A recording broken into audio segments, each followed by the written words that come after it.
Hello student अज के video दे विच आपां MA education का नैक्सट टॉपिक है जिहड़ा कंटिन्यू करांगे। Topic is NCTE. ठीक है, एनसीटीई बारे गल करांगे। Full form of NCTE is a national council for teacher education. National council for teacher education ये एनसीटीई दी फुल फॉर्म है। ये जिहड़ी एनसीटीई है भी बेसिकली ये की है इंडियन गवर्नमेंट दी बॉडी है जिहड़ी की एक्ट 1993 ਦੇ एक्ट 1993 विच डिवेलप हुई सी, जिहदे विच की रखा गया सी decide procedure and process of education system. एक एजुकेशन सिस्टम दे विच की प्रोसीजर फॉलो होंगे, की प्रोसेसिस होंगे एजुकेशन सिस्टम दे विच, वो सारे इहदे अंडर डिफाइन किए गए सी।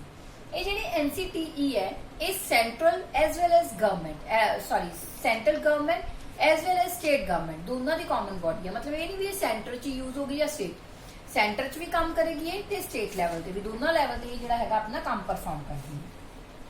ठीक है, function of central as well as state.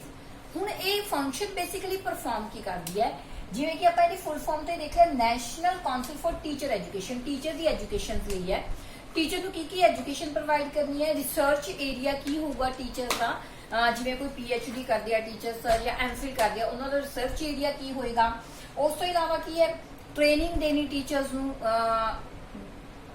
जिहड़े कि अलग अलग कोर्सिस दे नाल जुड़े हुंदे टीचर, जिवें ईटीटी नाल बीएड नाल जुड़े हुए टीचर, या फिर टीचर नूं कोई नवे प्रोग्राम एजुकेशन मिनिस्टर द्वारा जिहड़े लॉन्च कीते जांदे आ उन्हां दे विच जिहड़ी ट्रेनिंग प्रोवाइड करनी टीचर नूं वो भी इसे दे कंसैप्ट दे अंडर ही आंदी है एनसीटीई दे। बेसिकली टीचर नूं एजुकेशन देना, टीचर का जो रिसर्च वर्क है या उन्होंने ट्रेनिंग प्रोवाइड करनी, all these work are done by NCTE. ठीक है जी, ये तो सीगी इहदी आपां छोटी सी डेफिनेशन कीती सी। हुण आपां गल करांगे इहदे ऑब्जेक्टिव की है। हुण देखो मैं तुहानूं पहलां भी दस्सिया सी कोई भी चीज़ जदों बनदी है, कोई भी बॉडी गवर्नमेंट दी या किसी भी कोई भी आपां काम शुरू करते हैं तो बेसिकली उहदे कुछ ना कुछ ऑब्जेक्टिव जरूर होंदे जिन्हां नूं लैके ही उस काम नूं आपां शुरू करते हैं ते खत्म करते हैं। तो हुण आपां जिहड़ी एनसीटीई दे टॉपिक की गल कर रहे हैं इहदे ऑब्जेक्टिव की है। पहली ऑब्जेक्टिव या फिर एम्स की गल करांगे की है। तो बेसिकली जिवें कि पूरी गलबात तो निकल के इको चीज समझ आती है तो यह ऑब्जेक्टिव है to provide education to teacher, to provide education and training to teachers. उन्होंने एजुकेशन प्रोवाइड करनी, उस तो इलावा कोऑर्डिनेट्स डिवेलपमेंट, एक डिवेलपमेंट फेज के अंदर लेके जाना। हुण एजुकेशन तो प्रोवाइड देखो हो रही है लेकिन आप ये भी देखना साइड बाय साइड डिवेलपमेंट भी हो रही है, अगले फेज से जा रहे हैं आप टैक्नोलॉजिकल चीज़ों के अगे जा रहे हैं। कोई रिसर्च इस तरह की हो रही है जिहड़ी कि फ्यूचर के स्टूडेंट को बहुत अगे तक लेके जाऊगी। तो उन्होंने सारिया चीज़ों के कोऑर्डिनेशन बढ़ाने का काम है जिहड़ा वो मेन ऑब्जेक्टिव है एनसीटीई का।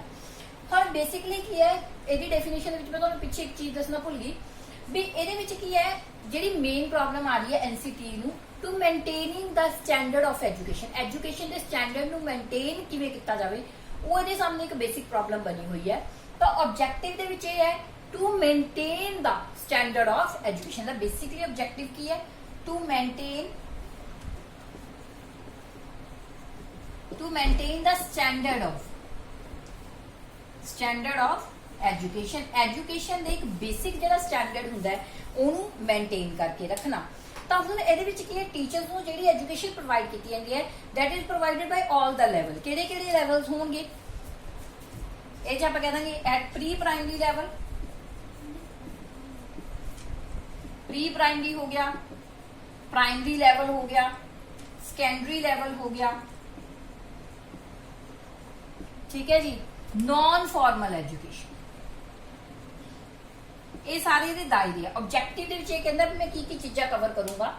टीचर्स नूं जिहड़ी ट्रेनिंग देनी है प्री प्राइमरी लेवल ते देनी है, प्राइमरी लेवल ते ट्रेनिंग प्रोवाइड करनी, सेकेंडरी लेवल ते non formal education is also provided by NCTE. मतलब टीचर्स नूं नॉन फॉर्मल एजुकेशन देंगे तां ही वो बच्चों देखो फॉर्मल एजुकेशन के नाल डिसिपलिन के नाल आपां नूं कुछ ऐसी चीज़ां भी सिखाणियां पैंदियां जिहड़ियां कि नॉन फॉर्मल एजुकेशन दे विच होंदियां, जिहड़े कि आम जिवें आम गलबात किवें करनी है, आम अपने आप नूं लोकां दे विच रिप्रेजेंट किवें करना, ये सारियां नॉन फॉर्मल चीज़ां आंदियां। तो इन्हां दी भी जिहड़ी ट्रेनिंग है वो टीचर्स नूं प्रोवाइड कीती जांदी है। ये हैगी इहदे ऑब्जेक्टिव। हुण आपां करांगे एनसीटीई दे फंक्शनस की ਆਪਾਂ ਗੱਲ ਕਰ ਰਹੇ ਹਾਂ ਫੰਕਸ਼ਨਸ ਆਫ NCTE। पहला फंक्शन की है भई ਇਹਦਾ undertaken surveys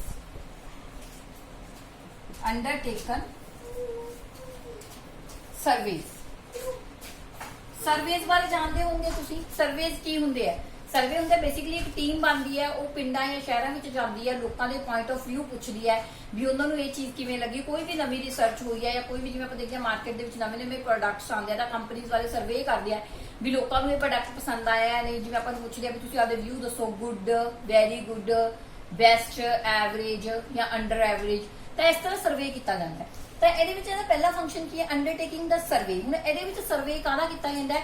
teacher training education का सर्वे किया जाता है भी जी ट्रेनिंग है बेसिकली वो सही ढंग नाल हो रही है या नहीं हो रही, वो आपां कॉरस्पॉन्डिंग वो रिजल्ट है जिहड़े सर्वे दे वो अंडरटेकन किए जाते हैं। Second, prepare suitable plan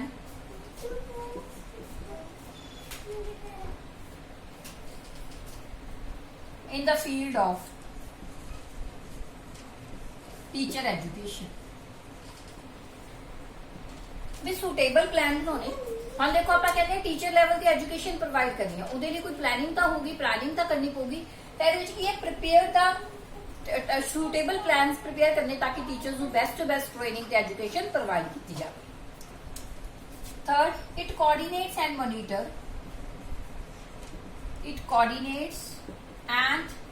monitor की करता है कोऑर्डिनेट ते monitor? Teacher education throughout the country.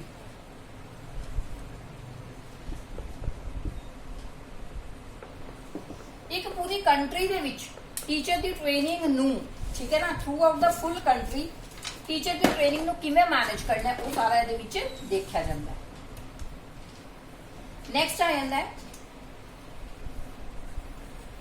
Lay's guidelines for the teacher. ਹੁਣ देखो टीचर्स ਨੂੰ एजुकेशन प्रोवाइड करने ਲਈ अलग तरह ਦੀਆਂ गाइडलाइन की जरूरत पैंदी है, वो गाइडलाइन भी NCTE द्वारा ही प्रोवाइड की जाती है। Next, fifth one is